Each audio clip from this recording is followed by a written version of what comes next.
Di video ini, saya akan menjelaskan mengenai beberapa topik yang berkaitan. Jadi, eh, beberapa akan sangat sederhana, namun beberapa juga akan menjadi sangat rumit dan membingungkan. Sebelum dimulai, saya akan memiliki kontainer ya di sini. Ada kontainer. Dan di dalamnya ini saya memiliki molekul air. Beberapa molekul air yang sangat banyak ini. Nah, kemudian setelah molekul air ini penuh, kemudian saya menambahkan molekul gula ke sini. Sebentar, saya tambahkan dulu molekul gulanya. Ya, ini adalah molekul gula di dalamnya. Nah, sekali lagi saya menekankan, saya memiliki banyak sekali molekul air ya di sini. Ini molekul air yang sangat banyak di dalam kontainer. Dalam situasi ini kita menyebut molekul yang lebih banyak sebagai pelarut. Dalam hal ini lebih banyak molekul air karena molnya lebih banyak ya, namun kita tidak membahas mol di sini. Jadi gula disebut sebagai zat terlarut. Gula terlarut dalam air. Kombinasi antara gula dan air disebut solution. Sebentar, saya tidak kesana dulu. Lebih baik saya pelan-pelan. Yang lebih banyak air. Karena air lebih banyak, air disebut sebagai pelarut. Solvent. Air disebut sebagai pelarut karena air lebih banyak. Nah, kemudian untuk gula sendiri, ini molekul gula, sugar,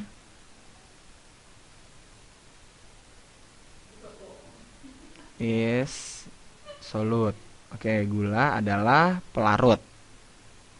Ya, karena gula lebih sedikit dan air lebih banyak. Kemudian gula telah larut di dalam air. Nah, kemudian karena gula telah larut dalam air, maka campuran dari kedua ini, saya sebut dengan solution. Solution atau larutan. Nah, lalu saya akan membicarakan mengenai difusi ya selanjutnya setelah ini. Jadi kita akan memiliki kontainer. Di sini kontainer lagi. Saya harus menggambar kontainer baru di sini untuk menjelaskan soal difusi. Sebentar, saya akan mencoba menggambarnya. Mungkin sebentar. Saya tulis difusinya dulu deh, untuk menjelaskan apa yang kita bahas sekarang. Jadi untuk menjelaskan difusi, saya memerlukan sebuah kontainer seperti ini juga. Saya gambar. Saya gambar kontainer di sini. Kontainer baru. Nah, di sini akan ada molekul udara.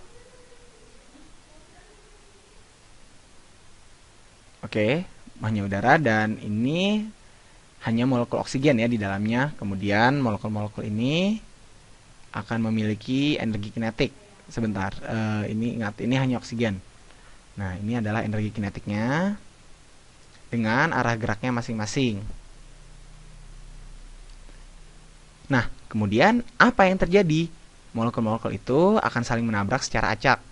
Molekul-molekul akan saling menabrak. Molekul-molekul ini saling tabrakan dan akan terpantul ke arah yang berlawanan. Jadi secara umum molekul-molekul ini bergerak secara acak. Nah, pada kenyataannya partikel-partikel ini tidak berdekatan seperti ini. Nah, kemudian digambarkan di sini. Jadi molekul-molekul ini akan tersebar secara acak. Ya, dia bisa saja menabrak antar molekul atau menabrak dinding lain ya apabila kontainer ini dibatasi. Sebentar. Ya, jadi kemudian kalau digambarkan selanjutnya, ini saya gambarkan kontainer baru. Nah, 5 partikel ini yang ada di sebelah kiri akan terpencar karena energi kinetiknya tadi dan arahnya juga. Nah, sudah terpencar. Inilah yang disebut dengan difusi. Jadi, difusi adalah pergerakan molekul dari konsentrasi tinggi ke yang rendah. Apa itu konsentrasi? Jadi sebetulnya ada banyak cara untuk mengukur konsentrasi ya. Jadi ini adalah ke ruang kosongnya nih. Oke, ini konsentrasi di sini di ruang kosong ini lebih rendah. Jadi konsentrasi itu bisa diukur dengan cara molaritas, molalitas, dan sebagainya.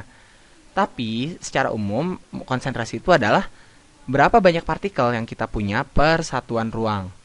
Oke. Nah, oke di sebelah banyak partikel per satuan ruang, di mana di sini partikel per satuan ruang itu konsentrasi di sini di kirinya tinggi dan kanan rendah. Oke, kemudian eksperimen lain ya. Oke. Di sini saya buat 2 buah kontainer. Oke, 2 buah kontainer.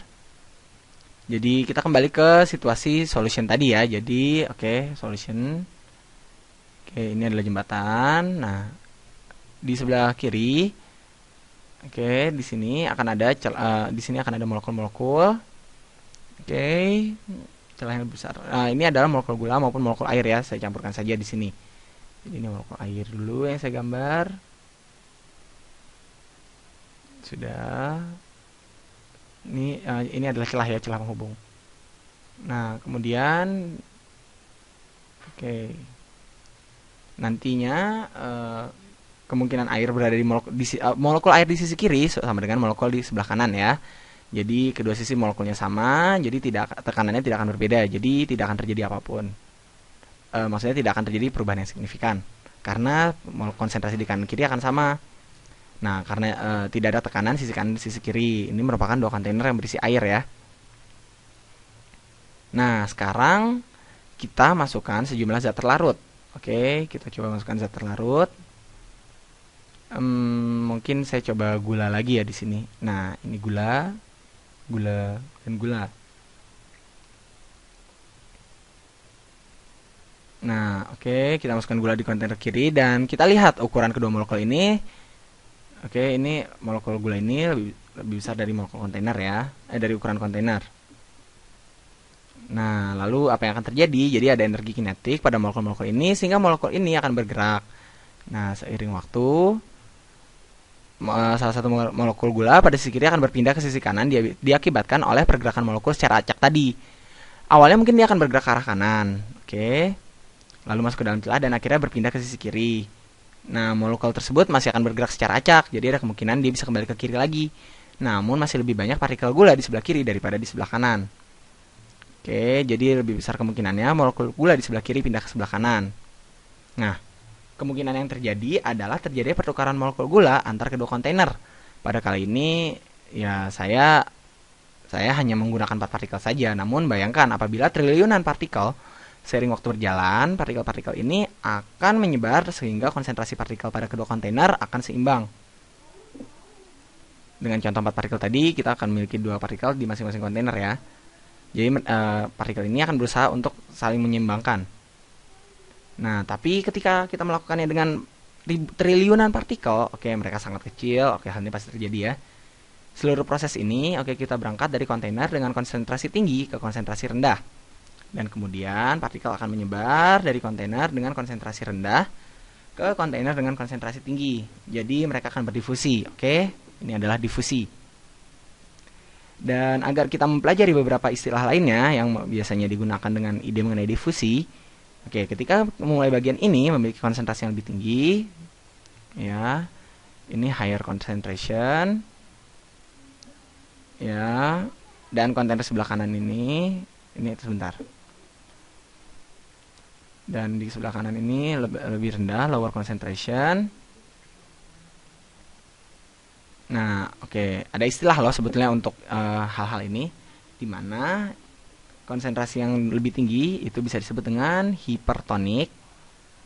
Oke, ingat hipertonik. Nah, di mana hiper secara umum berarti banyak ya. Kemudian yang ini yang lower itu adalah hipotonik. Oke. Dan Anda mungkin pernah mendengar ya salah satu dari saudara Anda jika mereka belum makan dalam waktu yang cukup lama, mereka akan mengatakan, "Aduh, aku hipoglikemik." Yaitu artinya mereka mereka merasa pusing.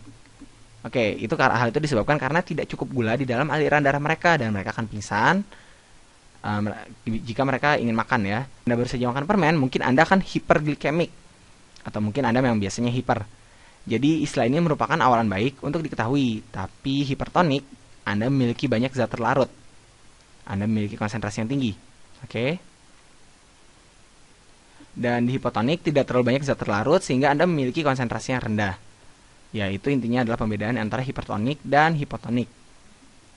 Oke, jadi difusi terjadi dari konsentrasi tinggi atau larutan hipertonik jika mereka dapat pergi ke larutan yang hipotonik.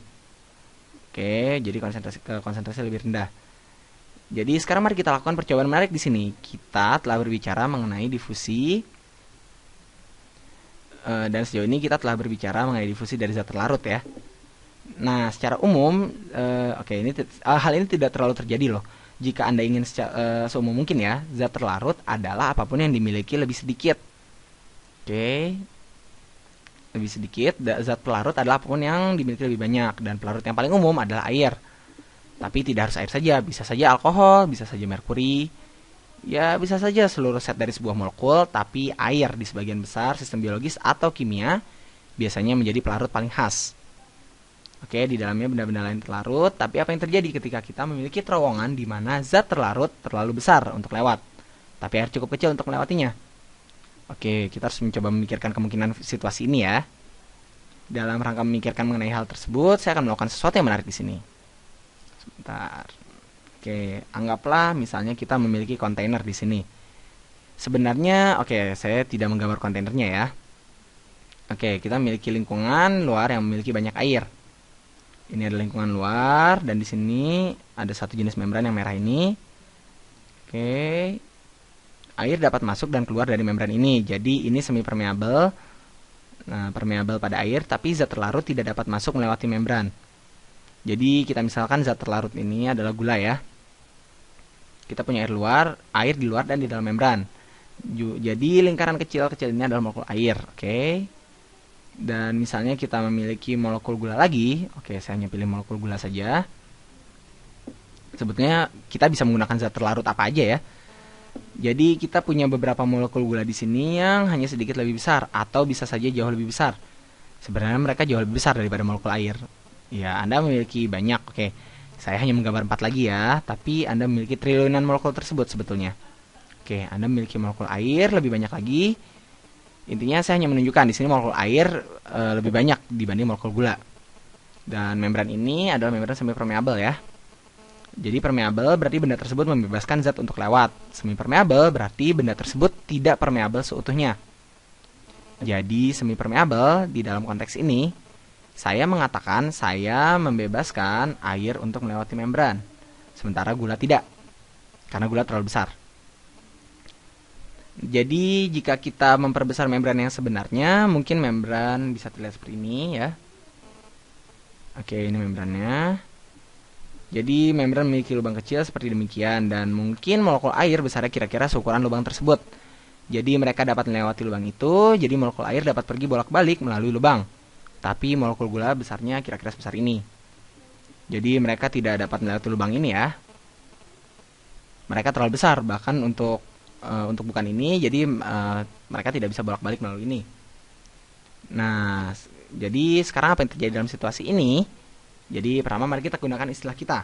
Ingat, gula adalah zat terlarut, air adalah pelarut. Kemudian ada membran semi permeabel juga. Nah, sisi mana dari membran yang memiliki konsentrasi zat terlarut lebih tinggi atau lebih rendah? Oke, ini saya kasih hipertonik dulu. Oke, nah bagian luar bersifat hipertonik.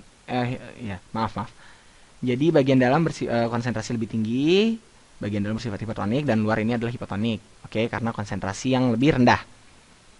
Nah, sekarang jadi bagian hipotonik, jika bukaan ini cukup besar, berdasarkan apa yang telah kita bicarakan ya, molekul ini akan terpental ke sana kemari. Oke, molekul-molekul ini, ya molekul-molekul ini dari gula, air, apapun, semuanya akan terpental ke sana kemari, bahkan untuk melewati membran ini. Nah, molekul-molekul ini akan bergerak ke segala arah. Nah, kemungkinan, oke, saya akan berbicara tentang hal ini sebentar lagi. Jadi, jika semuanya terbuka, hal itu akan menjadi kemungkinan yang sama untuk setiap molekul melewati membran semi permeabel ini. Jadi, konsentrasinya sama. Jadi, kita akan, ya, apabila ukuran membran ini tidak semi permeabel itu, semuanya akan bisa lewat. Jadi, kita akan mendapatkan difusi kita yang sangat tradisional tadi, di mana zat terlarut konsentrasi tinggi ke zat terlarut dengan konsentrasi rendah. Tapi dalam kasus ini, ingat, ini ada membran semi permeabel di mana mereka tidak dapat masuk melalui lubang karena ukurannya terlalu besar. Dalam kasus ini, oke, jadi hanya air yang dapat bolak-balik. Jika molekul ini tidak ada di sini, air akan memiliki kemungkinan yang sama untuk pergi ke arah sebaliknya. Seperti mereka akan pergi ke arah sebaliknya lagi, kemungkinan yang sangat sama. Tapi karena molekul ini ada di sebelah kanan atau dalam kasus ini, oke, di dalam membran kita, oke, ini adalah bagian membran yang diperbesar ya. Hal ini cenderung tidak terjadi karena molekul ini mungkin berada dalam posisi di penerimaan dekat lubang. Oke, jadi air akan cenderung tidak berada di dekat lubang dalam posisi. Jadi ini sebenarnya lebih mungkin air dapat masuk daripada air dapat keluar. Oke. Oke, saya ingin membuat hal ini lebih jelas ya. Jadi jika molekul gula ini tidak ada di sini, tentu air dapat bergerak ke kedua arah dengan kemungkinan yang sama. Namun karena ada molekul gula yang di sisi kanan ini yang memblokir celah, jadi mereka tidak akan bisa melewati lubang. Air dari sebelah kanan pun sulit untuk melewati celah yang terblokir. Sehingga molekul air dari luar yang tidak memiliki halangan akan lebih mudah untuk masuk. Jadi pada situasi ini dengan membran semi permeabel, oke, kita memiliki air yang mengalir masuk. Oke. Ini lingkungan hipotonik ini. Oke, solut. Nah, kemudian oke, kita memiliki pelarut yang mengalir dari situasi suasana hipotonik menuju situasi yang hipertonik. Maksudnya, zat terlarut yang terdapat di luar sifatnya hipotonik dan di dalam hipertonik. Oke. Nah, jika situasinya kita balikan, jika kita mencampurkan gula sebagai pelarut, maka dikatakan ya kita bergerak dari konsentrasi air yang tinggi ke konsentrasi air yang rendah. Oke, saya tidak mau membuat Anda bingung. Namun, umumnya hal ini membuat banyak orang bingung. Ya, namun intinya adalah dalam situasi apapun, larutan akan berusaha sebisa mungkin untuk menyeimbangkan konsentrasi di kedua sisi atau setidaknya mendekati sama. Nah, jadi kejadian ini bukanlah keajaiban ya, atau apapun, namun karena adanya pergerakan molekul-molekul.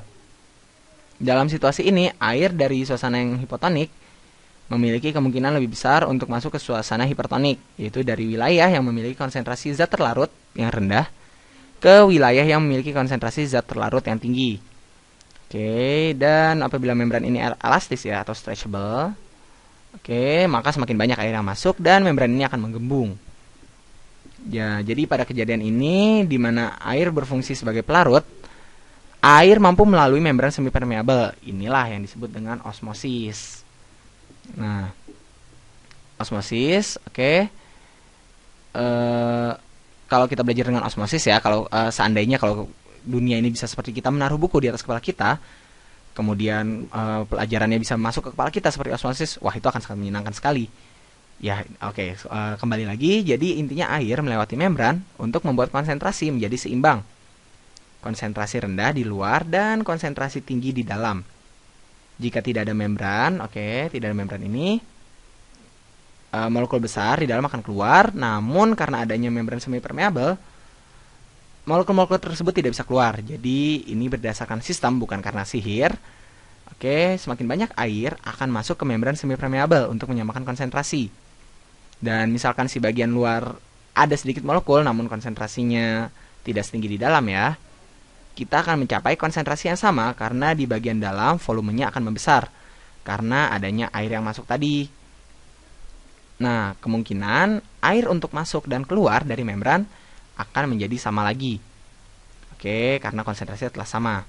Jadi saya perjelas sekali lagi ya, difusi merupakan pergerakan partikel dari konsentrasi tinggi ke konsentrasi rendah. Osmosis, ya ini osmosis adalah difusi air, oke, air sebagai pelarut dan melalui membran semi permeabel, di mana zat terlarut tidak bisa melewati membran semi permeabel karena ukurannya yang tidak sesuai. Oke, intinya di situ. Semoga pelajaran ini bermanfaat.